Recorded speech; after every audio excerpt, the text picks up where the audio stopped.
శ్రీ చొక్కనాథ స్వామి దేవాలయం 10వ శతాబ్దంలో నిర్మించబడిన మొట్టమొదటి విష్ణు దేవాలయం. ఇక్కడి విగ్రహాలను శాలిగ్రామం రాతితో చెక్కబడినవి. ఈ దేవాలయం చుట్టూ కాస్మిక్ ఎనర్జీ పాయింట్లు ఉన్నాయి. ఈ ఆలయం చుట్టూ తమిళ శాసనాలు ఎక్కువగా ఉన్నాయి.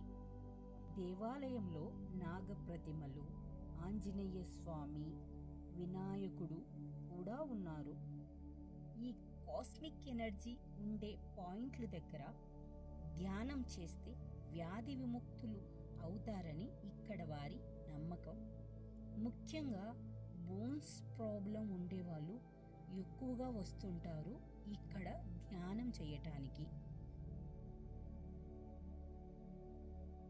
ఈ గుడి గురించి మీకు ముందే తెలుసా? తెలుసుంటే కమెంట్ చేయండి.